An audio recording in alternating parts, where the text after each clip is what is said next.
नमस्कार दोस्तों, success study Baloda YouTube channel में आपका स्वागत है।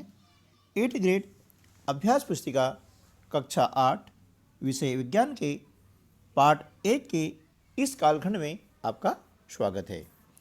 8th ग्रेड अभ्यास पुस्तिका के अंतर्गत आज हम पढ़ेंगे कक्षा 8 का पाठ 1 फसल उत्पादन एवं प्रबंध। तो बच्चों, पहले आप क्या करें, इस पाठ को अपनी जो पाठ्य पुस्तक है उससे पढ़ लें। उसके बाद में भी आप ये प्रश्नोत्तर लिखते हैं तो आपको बहुत आसानी हो जाएगी और प्रश्नोत्तर अच्छे से याद हो जाएंगे। ठीक है दोस्तों, और इन्हीं प्रश्नोत्तर के आधार पर आपकी वार्षिक परीक्षा संपन्न होगी। तो चलिए शुरू करते हैं हम आज का वीडियो। प्रश्न क्रमांक 1, फसल को कितने वर्गों में बांटा गया है? प्रत्येक वर्ग के दो उदाहरण लिखिए। इसका उत्तर हो जाएगा, मोटे तौर पर फसल को 2 वर्गों में बांटा गया है। नंबर 1, खरीफ फसल। इसके अंतर्गत फसल आती है धान, मक्का, सोयाबीन आदि, है ना। ऐसी फसलें जो बरसात के मौसम में बोई जाती है उन्हें हम कहते हैं खरीफ फसल। दूसरी होती है रबी फसल, है ना, जैसे गेहूँ, चना, मटर, सरसों आदि, है ना, जो शीत ऋतु में बोई जाती है वे कहलाती हैं रबी फसलें। ठीक है, चलिए दोस्तों, आगे बढ़ने से पहले निवेदन कि यदि आप पहली बार इस चैनल पर आ रहे हैं तो चैनल को सब्सक्राइब कर दीजिएगा, वीडियो को लाइक कर दीजिएगा और अपने अन्य दोस्तों को भी शेयर कर दीजिएगा। चलिए प्रश्न क्रमांक 2, खरपतवार फसलों को किस प्रकार नुकसान पहुंचाते हैं? खरपतवार क्या होती हैं? फसल के अलावा जो अवांछित पौधे होते हैं वे कहलाते हैं खरपतवार। ठीक है ना। इससे क्या होता है कि फसल को नुकसान होता है। कैसे होता है देखिए, इसका उत्तर है, खरपतवार जल, पोषक तत्व, जगह और प्रकाश की स्पर्धा करके फसल की वृद्धि पर प्रभाव डालकर मुख्य फसल को नुकसान पहुंचाते हैं। ठीक है ना। ये जो पौधे होते हैं मुख्य फसल को प्राप्त होने वाले पोषक तत्वों से अपना हिस्सा ले लेते हैं, जगह घेर लेते हैं, है ना, और प्रकाश आदि की स्पर्धा करके क्या करते हैं, ये मुख्य फसल को नुकसान पहुंचाते हैं। प्रश्न क्रमांक 3, मिट्टी में रहने वाले केंचुए एवं सूक्ष्म जीवों को किसानों के मित्र क्यों कहा गया है? इसका उत्तर हो जाएगा, मिट्टी में रहने वाले केंचुए एवं सूक्ष्म जीवों को किसानों के मित्र कहा जाता है। किसानों के मित्र कहा जाता है क्योंकि यह मिट्टी को और पलटकर पोला करते हैं तथा ह्यूमस बनाते हैं। मिट्टी यदि पोली होगी तो उसके अंदर क्या होगा कि पौधे की जड़ें आसानी से चली जाती हैं, साथ ही इसमें वायु संचरण आसानी से हो जाता है, जिससे पौधे को जो है पोषक तत्व प्राप्त होते हैं और वृद्धि अधिक करता है। ठीक है, चलिए प्रश्न क्रमांक 4, सीड्रिल यंत्र द्वारा बुआई करने से क्या क्या लाभ हैं? है ना। इसका उत्तर हो जाएगा, सीड्रिल यंत्र द्वारा बुआई करने से बीजों में समान दूरी एवं गहराई बनी रहती है और बीज मिट्टी द्वारा ढक जाते हैं। सीड्रिल द्वारा बुआई करने से समय एवं श्रम दोनों की ही बचत होती है। ठीक है ना। चलिए अगला प्रश्न है, खाद देने से फसलों को क्या क्या लाभ होते हैं? इसका उत्तर हो जाएगा, खाद देने से फसलों को निम्न लाभ होते हैं। नंबर 1, इससे मिट्टी की जल धारण क्षमता में वृद्धि होती है। नंबर 2, इससे मिट्टी भुरभुरी एवं सरंध्र हो जाती है, जिसके कारण गैस विनिमय सरलता से होता है। नंबर 3, इससे मित्र जीवाणुओं की संख्या में वृद्धि हो जाती है। और नंबर 4 है, जैविक खाद से मिट्टी का गठन सुधर जाता है, मिट्टी की संरचना में सुधार हो जाता है। ठीक है ना।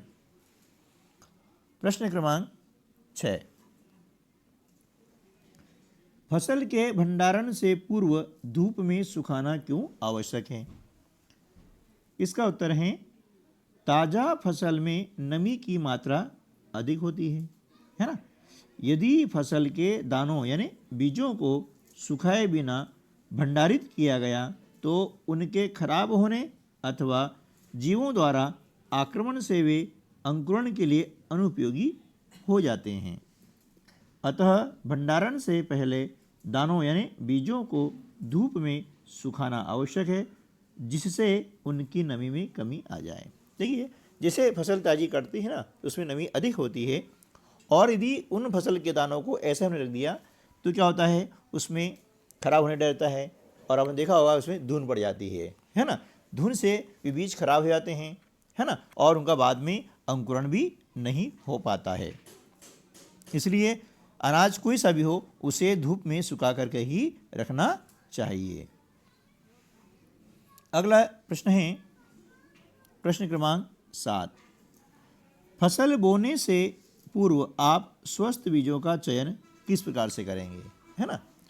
इसका उत्तर हो जाएगा अच्छी गुणवत्ता वाले एवं स्वस्थ बीजों का चयन करने के लिए हम उन्हें पानी में डालते हैं, जिससे अच्छे व स्वस्थ बीज पानी में बैठ जाते हैं और क्षतिग्रस्त व खोखले बीज हल्के होने के कारण जल के ऊपर तैरने लगते हैं, जिन्हें अलग करके स्वस्थ बीज फसल बोने के काम में लाते हैं, है ना। यदि बीज स्वस्थ होंगे, अच्छी गुणवत्ता वाले होंगे तो फसल भी अच्छी होगी, है ना। यदि खराब बीज हमने बो दिया है तो अंकुरण कम होगा, फसल में घनापन नहीं होगा, है ना, और उत्पादन बहुत ही कम होगा।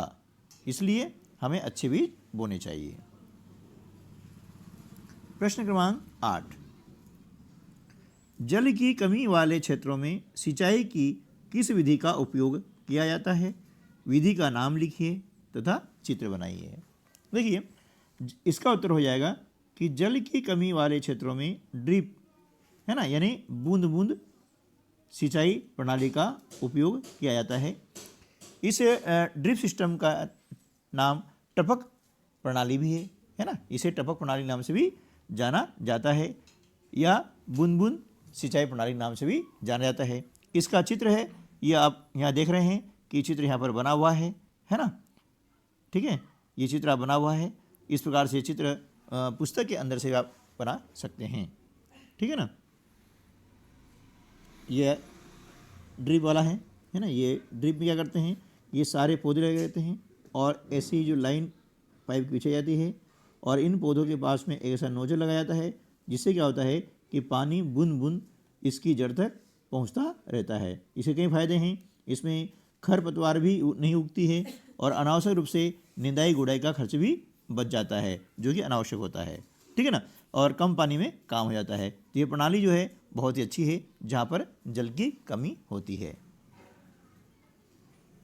अगला प्रश्न है प्रश्न क्रमांक 9, उर्वरक और खाद में क्या अंतर है, लिखिए।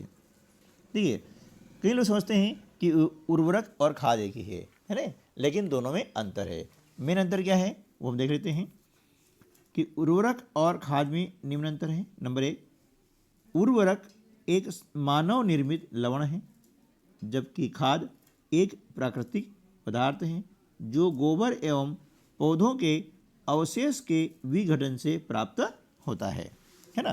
पौधों के अवशेष से डंठल हुआ, पत्तियाँ वगैरह जो होती है ना, ये इनके पौधे के अवशेष कहलाते हैं। वे जब गल जाते हैं, है ना, उसका हम कहते हैं विघटन होना, है ना। तो उसके विघटन से क्या होता है, हमें खाद प्राप्त होता है।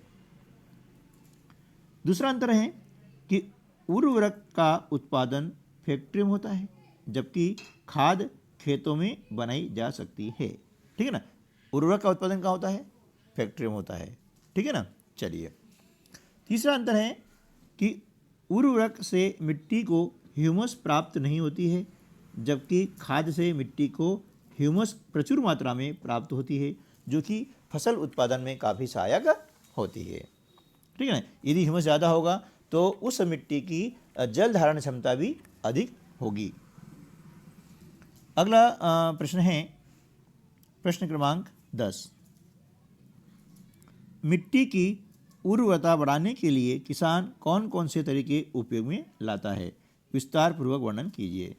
तो देखिए, मिट्टी की उर्वरता बढ़ाने के लिए एक तो यह किसान क्या करता है कि मिट्टी को पलटने वाले यंत्र से उसको पलट देता है, ताकि होता क्या है कि नीचे की मिट्टी ऊपर जाती है, ऊपर मिट्टी नीचे चली जाती है, जिससे मिट्टी में पूलापन आ जाता है।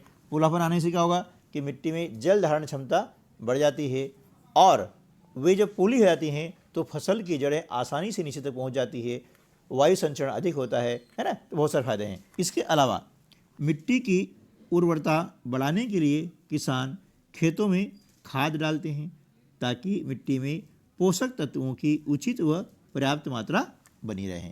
ठीक है दोस्तों, उम्मीद है कि ये वीडियो आपके लिए काफ़ी लाभदायक होगा। यदि अभी तक आपने चैनल को सब्सक्राइब नहीं किया है तो सब्सक्राइब कर लीजिए। हमारे चैनल पर इस प्रकार के आपके लिए हेल्पफुल वीडियो आते रहते हैं। तो मिलते हैं अगले वीडियो में, तब तक के लिए नमस्कार, जय हिंद।